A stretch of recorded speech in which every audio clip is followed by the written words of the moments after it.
संवाद उपनिषद श्रृंखला में आज का विषय पुरुष और प्रकृति भाग 5।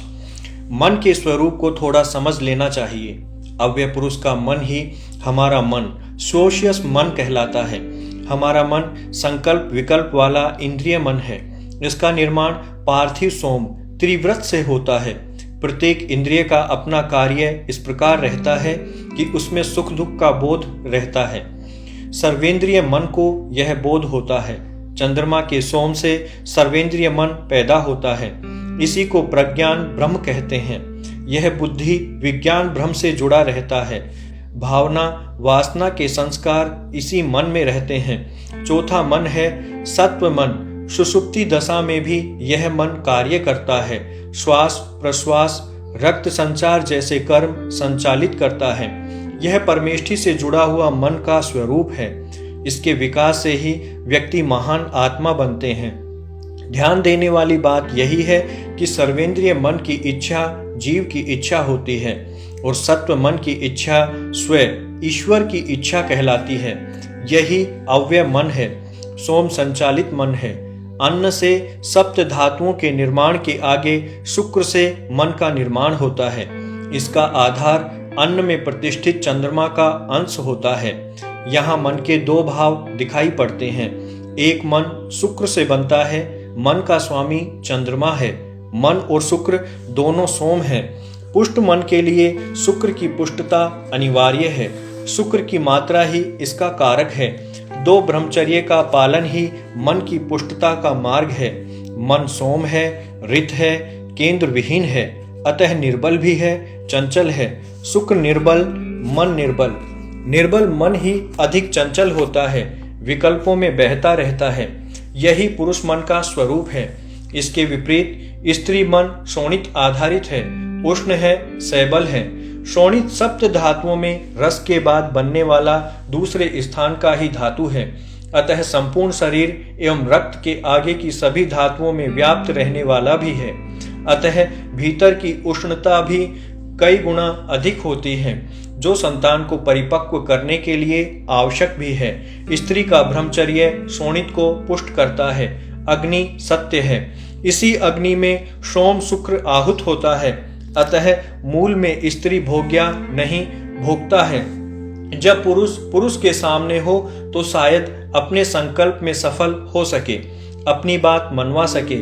किंतु सौम्यात्मा पुरुष जब आग्नेय शक्ति स्त्री के सामने होता है तब अधिक दुर्दशा का अनुभव करता है। स्त्री सौम्या है। संकल्प भी शुक्रानुबंधी मन के कारण सौम्या है। स्त्री है सतीस्ता पुंस आहु, अर्थात संसार में जितने भी पुरुष हैं वे अग्नि प्रधान बाह्य शरीर की अपेक्षा भले ही पुरुष कहलाते हों, परंतु शुक्र प्रधान आत्म दृष्टि से तो उन्हें स्त्री ही कहना चाहिए। आत्मा ही शरीर से प्रधान है, अतः आत्मा ही परिचायक कहा जाता है। आग्नेय पुरुष शरीर की प्रतिष्ठा जल सोम है, अतः पृथ्वी स्थानीय शरीर का उपादान अपतत्व ही है। अर्थात शरीर पिंड में प्राण तथा भूत दो विभाग हैं। दृश्य भाग भूत है, अदृश्य प्राण है। जब शरीर से आप्य भाग प्राण निकल जाता है, शरीर नष्ट हो जाता है। जीवन में असदाचरण, मिथ्या भाषण, अगम्यागमन आदि से इस पवित्र प्राण पर आघात होता है। अर्थात पानी ही भूत शरीर की प्रतिष्ठा है। इसी प्रकार शुक्र के भी दो विभाग हैं, भूत और प्राण। इसका भूत द्रव भाव तो सौम्य ही है, किंतु प्राण भाग केंद्र आग्नेय है। शुक्र का निर्माण होता है औषधि रूप अन्न से। शरीराग्नि में आहूत अन्न ही शुक्र रूप धारण करता है। औषधियां सौम्य है, किंतु इनके गर्भ में अग्नि है। ओषम ऊष दाहे, दाहस्तापह तापोग्नि तम धनते। इसी औषध अग्नि से शुक्र का निर्माण होता है। सौम्य शुक्र द्रव की प्रतिष्ठा यही आग्नेय प्राण है। शुक्र के इन आग्नेय प्राण को वृषा कहा जाता है। यही वृषा शुक्र वर्षण से प्रजा उत्पन्न करता है। उत्पत्ति का कारण शुक्र न होकर वृषा है। यहाँ पुरुष ही पुरुष है। पुरुष में शरीर आग्नेय शुक्र सोम हुआ। फिर दोनों के दो दो विभाग हुए। शरीर अग्नि, शरीर प्राण सोम, शुक्र शुक्र प्राण अग्नि। बाहर दोनों छोर पर अग्नि, भीतर दोनों सोम, यही आग्नेय भाव पुरुषत्व कहलाता है। पुरुष स्त्री संवाद सर्वत्र स्त्री की अपनी सामाजिक सुरक्षा की तलाश पर आधारित होता है। यह सदा स्त्री के संप्रेषण का ही अंश रहा है। वह किसी भी विषय पर अतिरेक पूर्ण चर्चा करती है और अंत में एक सूचना विशेष के प्रति भावुक होकर उससे जुड़ जाती है। सृष्टि का निर्माण दो शक्तियों से हुआ है। ये हैं पुरुष और स्त्री, शिव और शक्ति। ये दोनों अभिन्न हैं, एक हैं। शक्ति शिव की सत्ता है। शिव अकेले कुछ भी कर पाने में समर्थ नहीं है। शक्ति के बिना वे किसी वस्तु का सृजन नहीं कर सकते। शिव ब्रह्मांड की चेतना के रूप में जाने जाते हैं और शक्ति शिव के सामर्थ्य की प्रयोग क्षमता की प्रतिनिधि है। शक्ति के बिना शिव की कोई कामना नहीं होती और यही प्रत्येक प्राणी के दैनंदिन जीवन से जुड़ा एक सत्य है। सारे मानव संप्रेषण का आधार भी यही है। पुरुष जहाँ ज्ञान और आध्यात्मिक विकास की गवेषणा करता है, वहीं स्त्री अपनी शक्तियों की प्रतिष्ठा और सम्मान की तलाश में रहती है। पश्चिम में स्थिति इसके विपरीत है। वहाँ स्त्री को पुरुष की पूरक बनना स्वीकार नहीं है, अपितु वह स्वतंत्र रूप से जीना चाहती है, कभी कभी पुरुषों के बराबर, उनकी ही तरह। उस स्थिति में एक सामान्य स्त्री की भांति उसको पुरुष की विशेष आवश्यकता नहीं होती। वह केवल जैविक आवश्यकता की पूर्ति तक सीमित रहती है। इसका अर्थ होता है कि न तो वह एक संपूर्ण स्त्री की भूमिका निभाती है और न ही एक संपूर्ण पुरुष की।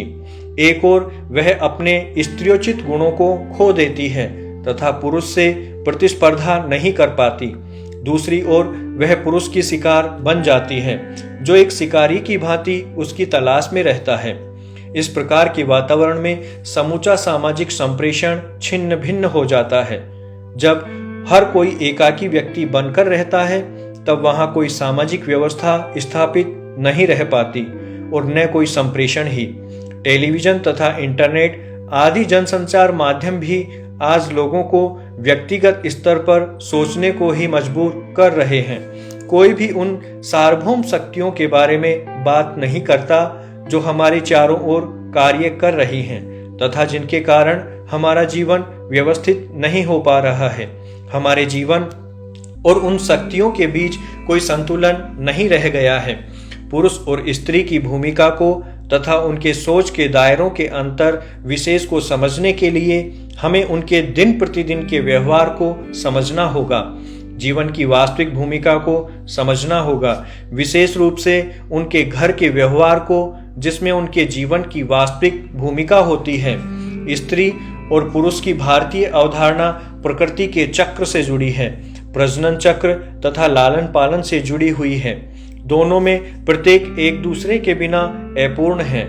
स्त्री जीवन पर्यंत पुरुष की मशाल लिए चलती है। प्रथमतः वह धरती माँ की भांति उसके लिए नई वंश परंपरा के फलों को धारण करने हेतु स्वयं को पूर्णतः समर्पित करती है। द्वितीयतः वह पुरुष के समस्त अधिकारों का उपयोग करती है तथा भौतिक, शारीरिक एवं नक्षत्रीय और यहाँ तक कि भक्तिपरक अधिकारों में भी सहभागिता करती है। एक स्त्री अपने पुरुष के अणु अणु को जानती है, जबकि कोई भी पुरुष स्त्री को कभी भी पूर्ण रूप से नहीं समझ पाया है। वह उसको सहज रूप से संभाल सकती है, उसके कार्यकलापों की देखभाल कर सकती है तथा उसकी दिनचर्या को कुशलता से नियोजित कर सकती है, जिसे पुरुष स्वयं नहीं कर सकता। वह एक श्रेष्ठ हित चिंतक है, जबकि पुरुष ऐसा नहीं है। वह पूर्ण सतर्क और जागरूक होती है, जबकि पुरुष नहीं होता। वह प्रतिदिन दर्जनों कार्यों में लीन रहती है, जबकि पुरुष की उन कार्यों में प्रायः रुचि नहीं होती। प्रजनन दायित्व से मुक्त होते ही पुरुष या तो अपने व्यवसाय में व्यस्त हो जाता है अथवा धार्मिक कार्य में लग जाता है। वह हमेशा अपने आदि स्रोत को जानने में उत्सुक रहता है तथा उसी स्रोत तक वापस पहुंचना चाहता है।